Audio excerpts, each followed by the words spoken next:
بسم اللہ الرحمن الرحیم۔ محترم ناظرین، السلام علیکم ورحمۃ اللہ وبرکاتہ۔ ناظرین، پیش خدمت ہے چھوٹا سا نسخہ، اور مختصر وقت میں آپ کو قیمتی نسخہ دینے لگا ہوں۔ خارش، الرجی، کھجلی، پھوڑے پھنسیاں، ان کے لیے بہت قیمتی سادہ سا نسخہ ہے۔ انشاءاللہ خارش جیسی موذی مرض چند دن استعمال کرنے سے مکمل طور پر ختم ہو جائے گی۔ تو آپ نے کیا کرنا ہے ناظرین؟ سب سے پہلے ناریل کا تیل آپ نے 2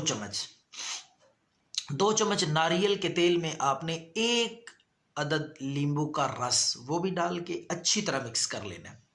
اس کے بعد آپ نے دہی 4 چمچ، تازہ دہی، کھٹی نہ ہو بلکہ اچھی قسم کی گھر کی بنائی ہوئی دہی 4 چمچ، یہ تینوں چیزیں آپ نے مکس کر کے اس کے بعد اپنے 1 چمچ ایلو ویرا جیل، یہ جتنی چیزیں جتنی مقدار میں آپ کو بتا رہا ہوں برائے کرم آپ اتنی ہی مقدار میں اسی طریقے سے آپ ترتیب وار اس نسخے کو تیار کریں، تو پھر دیکھیں استعمال کے بعد انشاءاللہ خارش جو ہے وہ بالکل اس طرح ختم ہو جائے گی جس طرح آپ کو خارش لگی نہیں تھی۔ آپ حیران ہوں گے۔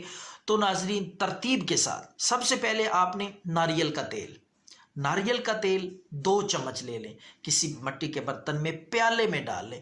اس کے بعد دوسرے نمبر پہ آپ نے لیمبو کا رس اس میں ایڈ کرنا ہے، ڈالنا ہے، وہ بھی صرف 1 چمچ وہ ڈال کے پہلے اس کو اچھی طرح مکس کر لیں، حل کر لیں۔ اس کے بعد دہی آپ نے ڈالنا ہے، 4 چمچ تازہ دہی، کھٹی نہ ہو، لسی کا بنا ہوا اچھی قسم کا گھریلو دہی۔ یہ مکس کرنے کے بعد آپ نے آخری چیز جو اس میں ایڈ کرنی ہے وہ ہے ایلو ویرا جیل۔ اس سے نکال کے اچھی طرح ایلو ویرا جیل 1 چمچ، صرف اس سے زیادہ نہیں، اس کو اچھی طرح مکس کر لیں۔ جب یہ یکجان ہو جائیں آپس میں، جتنا زیادہ مکس کریں گے وہ اس کا اثر اتنا زیادہ انشاءاللہ اللہ کے فضل سے ہوگا، کیونکہ یہ دیسی چیزیں ایسی ہوتی ہیں کہ ان کو اگر جتنا ہی زیادہ رگڑا جائے، ان کو جتنی اچھے طریقے سے تیار کیا جائے تو یہ اثر اپنا زیادہ دیتی ہیں۔ تو آپ نے ان ساری چیزوں کو مکس کر کے اچھی طرح یکجان ہو جائیں تو آپ نے اس کے بعد جہاں خارش ہے، جسم کے بدن کے جس حصے پہ بھی خارش ہے، آپ نے آہستہ آہستہ یہ نسخہ جو ہے، یہ آمیزہ جو ہے، یہ اوپر لگا لینا ہے۔ اور اس کے بعد جب خشک ہو جائے اچھی طرح، تو 1 گھنٹے کے بعد آپ وہ حصہ دھو لیں۔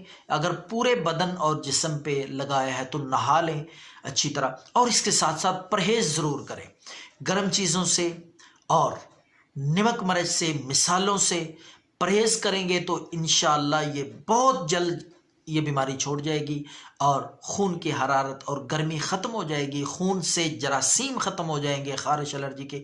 دعاؤں میں یاد رکھیں۔ اللہ حافظ۔